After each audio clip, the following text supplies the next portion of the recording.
Okay guys, so if you're a football fan just like I am, you have a chance to win yourself an all expenses paid trip to watch an English Premier League game live in the UK with every purchase of Castrol Magnatec and Castrol lubricants. You also get an additional 25 ringgit credited into your Touch and Go e-wallet. So pick up your bottle of Castrol Edge or Castrol Magnatec today and stand a chance to win an experience of a lifetime watching an English Premier League game live in the UK.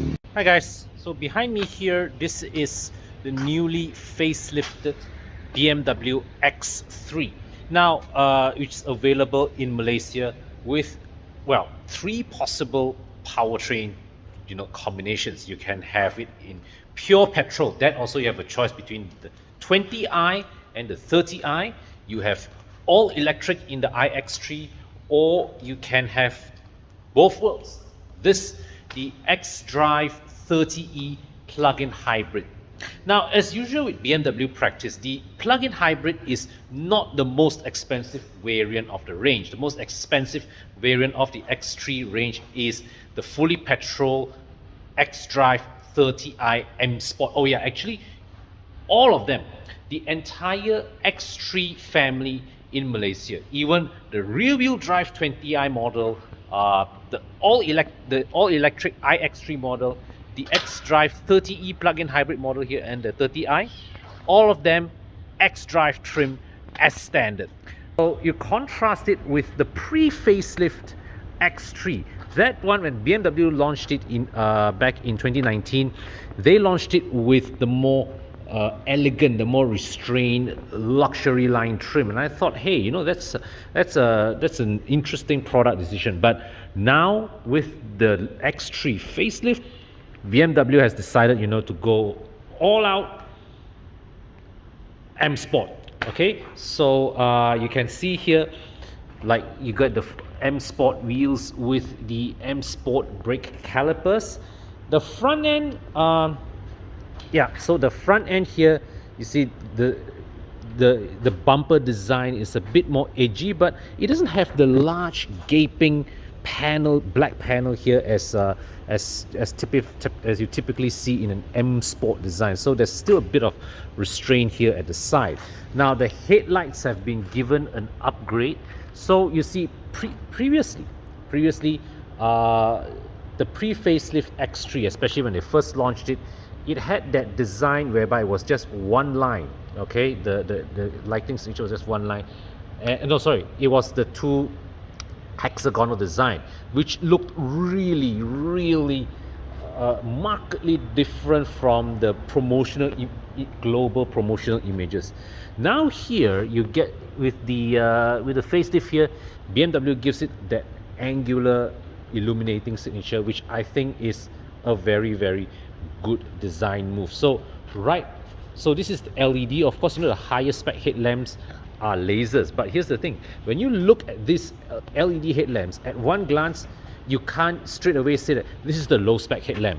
Whereas with the pre-facelift model, the first batch xDrive30i luxury model, one look at the headlight, you see, that one is a low spec headlight. Similarly with the G20 3 Series, one look at a 320i headlight, that was not the highest spec headlight that BMW had spec'd.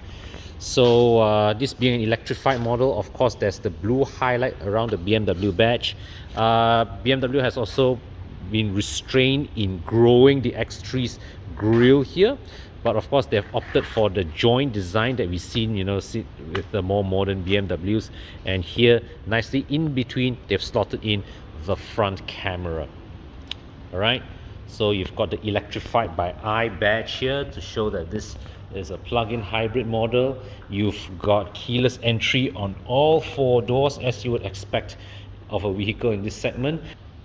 So a major change here at the back, you can see these tail lights now has a very 3-dimensional design. All right, so you can see this very expressive, an angular shape. All right, where at night the illumination signature of this cannot be mistaken. All right, one look at this, it's an X3.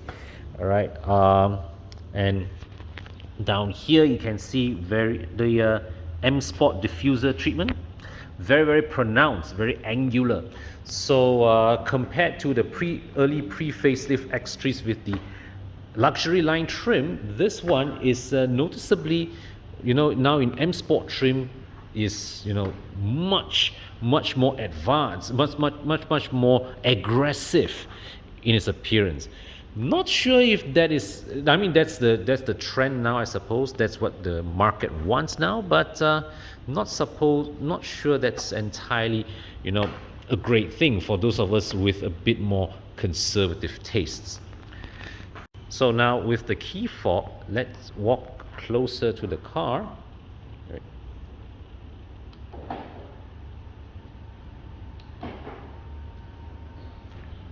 Alright, so just to show you guys the lighting signature, alright, of the tail lights as well as the headlamps. Okay, I would say the headlight design redesign, the overall lighting signature redesign is very, very nicely executed. Okay, so I'm going to check out, firstly, let's start with the boot space. Okay, now you can see the obviously, to accommodate the plug-in hybrid battery, the boot floor is raised. It's no longer same level with the loading lip. All right, but under here you can see they have this extra compartment below to stow away your charging cable and your first aid kit. But this front part here is locked dead. You can't open this. All right, but over here you can see you can open this, access the emergency compartments here. All right, additional compartments here. Got a 12-volt socket and a hook. All right, so the tonneau cover is retractable. And now, how do you remove the tonneau cover? So look at this, right? You see, this is something that's been here since the pre-facelift X3, but just want to highlight again, BMW very neatly, elegantly integrated the release button here for you to detach the tonneau cover, so it doesn't it's integrated into the design in a very, very neat fashion. So that's clever, right? And when you fold down the seats, all right, 40-20-40 split folding seats. Now, one thing that one effect that the raised boot floor has had is that it allows you to have a fully flat loading floor when you drop the seats. All right, so I come here. Okay, still got a slight step but when you carry your big furniture shopping from IKEA, all right, you've got a nice well flat floor to load your things. Overall seat design quite simple, with blue contrast stitching on black. Isofix mounts here with this spring-loaded covers, nice, so you don't have to pull that out. Okay, the door card here, well, once again, you got the blue contrast stitching, you've got the blue mood lighting here, and a little nice detail that carried over from the pre-facelift model. You've got this X wording here, all right, on the satin chrome trim. All right, and right here at the back, you've got rear aircon vents. You've got rear aircon vents and a rear zone climate control. There's a tray here. You've got two USB-C ports, and all right, so I'm 170 centimeters tall. Got, well, a fist of headroom above me. All right, down here, well, this is a standard BMW armrest, nothing new to show about. I would say overall lean angle is good. Thigh support a little bit short in my opinion, but good leg room overall. Of course, you've got good atmosphere here with this panoramic sunroof. And let's just adjourn to the front. All right, so the front and door card. Now you can see the lock and unlock button on the driver's side, but not on the passenger side. And here, as we have said before, the X3, the 5 Series, the 7 Series, they represented the last BMW cabins that still resemble the more traditional BMW interiors. All right, so the tailgate can be closed remotely from a button here at the power window console, and headlight switches are here. So but they've already integrated the new generation instrument cluster here. Of course, the latest gen iDrive, I can't remember, is iDrive8, right? Or iDrive8. So yeah, overall the graphics are smooth and yeah, and crisp. This is the kind of graphics that we have come accustomed to with BMW. Got what? Got gesture control. Don't have. Okay, never mind.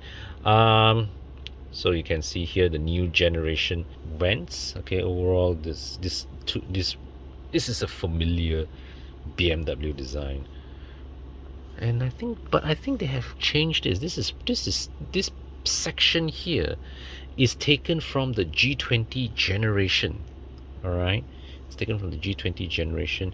Here you can see this the whole center panel, all right, with the gear lever and all that, the integrated iDrive gear lever panel, single panel here that spawns from the 2 series all the way up to the 8 series. And here there's a tray with USB-C port inside. All right, so yeah, so you have drive mode selections here, traction control mode, and you can see, all right, so you have a good camera system here. Okay, BMW's 360-degree camera has always been fantastic lah. So no complaints there. So as we move out, as you can see here, resolution is pretty good. Yeah, so no complaints right here. And this overall cabin design, right, we have said before when reviewing the pre-facelift X3, this cabin, the X3's cabin, is one with great quality, fantastic build. This one, the way they reorganized the center console, it's like a halfway, it's like they shoehorn, right, the G20 generation vents and switchgear into this older cabin look. Now they look right, it doesn't quite gel well, but no complaints on the what you call that, the material selection. Overall fit and finish is all right. Once again, I think BMW can be bolder with their choice of colors, but ergonomics wise, I can't fault this at all. All right, so the seats feel positively supportive, and I can get myself into a nice and good driving position here. So before we go to driving, we shall also check out other parts of it. So we can press this. Okay guys, so when I was filming this video, I mentioned that the X3 is a bit lacking in ADAS, which is an incomplete statement, and I'm going to elaborate on that further here. So to clarify, the X3 LCI plug-in hybrid comes with auto braking, lane departure warning with steering assist, and lane change warning. It also gets active parking assist for side and perpendicular parking. But what it does not get, however, is active cruise control or traffic jam queue assist, which means you don't have the option of delegating driving duties to your car. Now, what we must nevertheless highlight, however, is that in the last 2 years, BMW Malaysia has progressively updated even its entry models to offer at least basic ADAS features as standard. So it is entirely possible that the X3's relatively limited ADAS package could be the result of the ongoing global chip shortage crisis, but it does not take away from the fact that the X3 now remains competitively disadvantaged against its rivals on the area of advanced safety, especially against the class-leading Volvo XC60. So here you can configure the individual mode, and this is where we go in to explore what are the features in there. So you have collision warning and pedestrian You have lane departure warning. You can do steering intervention, or you can do lane change warning. All right. No active cruise control. Okay, so yeah, so there you have it, guys. The ADAS system has collision warning, lane departure warning, lane change warning. And let's check out the drive mode selection. Configure individual. So, well, steering can be configured, engine can be configured, transmission can be configured, but suspension is passive. All right, so yeah, let's take this car out for a drive.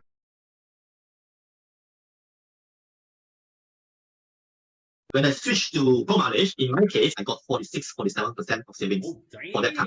Pro Mileage was the only one that gave me 5,000 extra value to cover, yet still cheaper, a lot less. Turn up!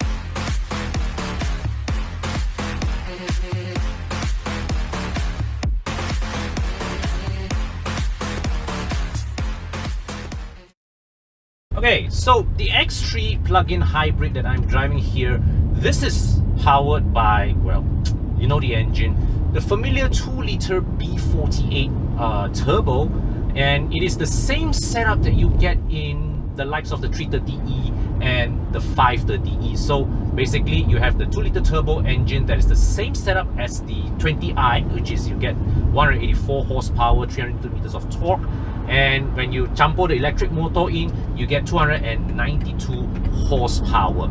So well, this is a well-known engine because it's used in so many models.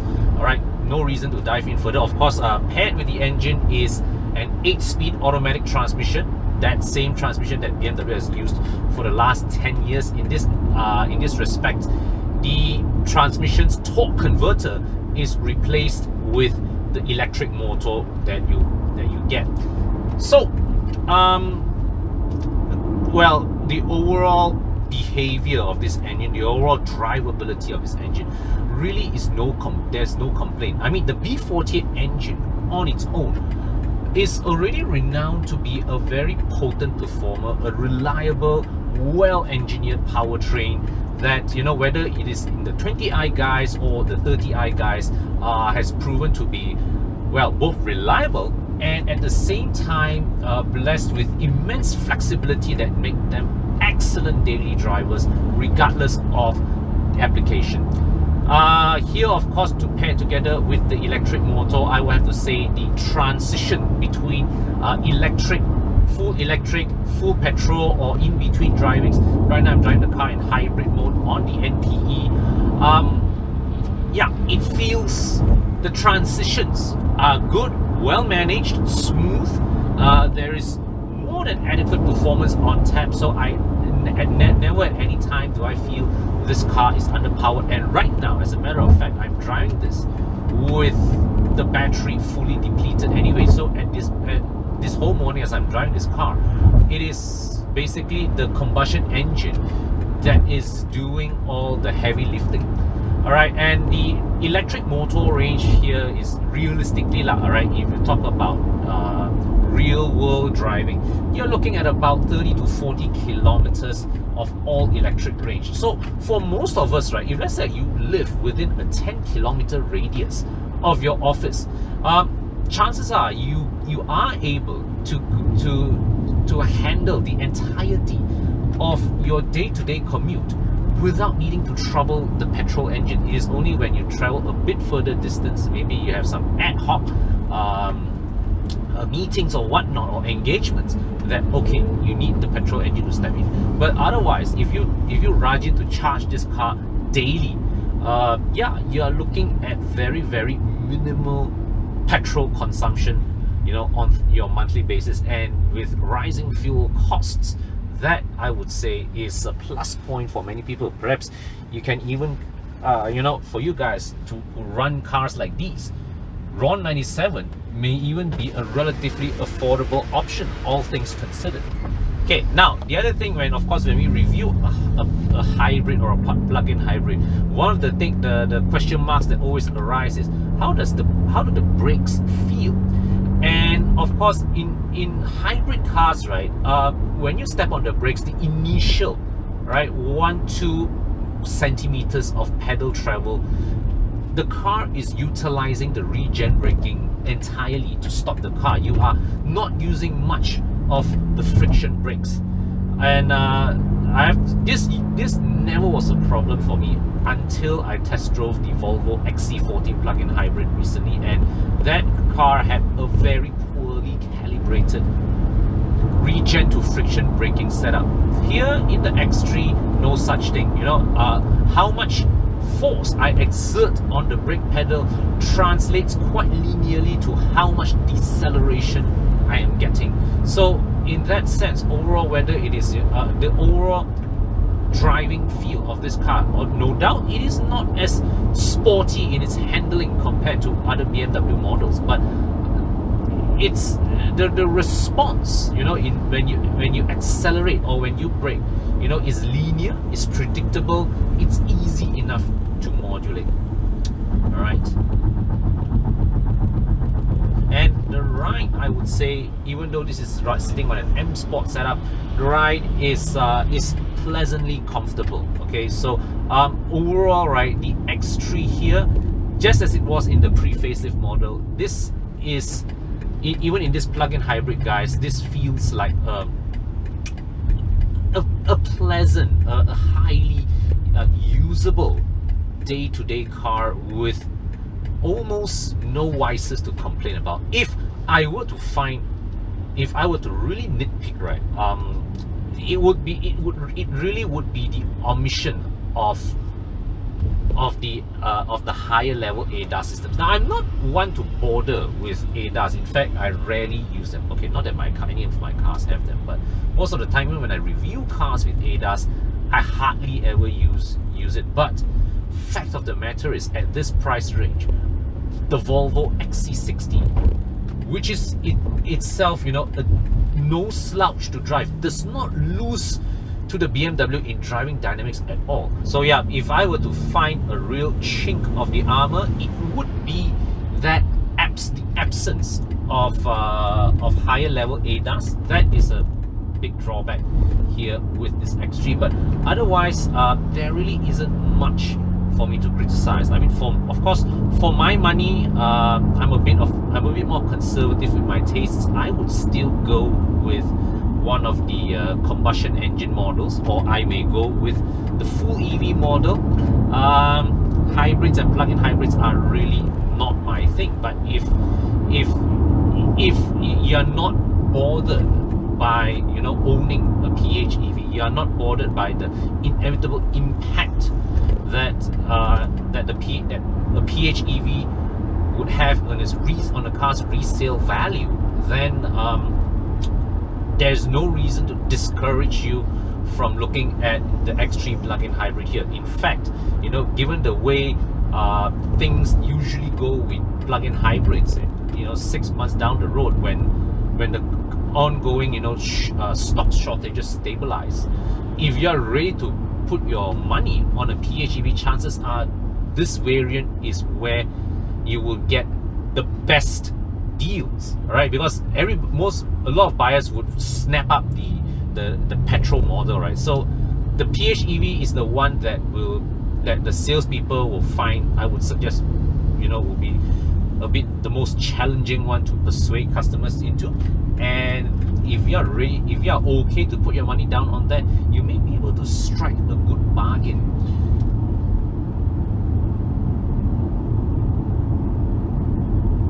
So yeah, guys, overall the BMW X3, I would say in this segment the Volvo XC60 remains the best value buy. But aside from the lack, the slightly shortage in equipment in its advanced driver assist features, the X3 itself here is a decent enough all-rounder that I find nothing else to complain of.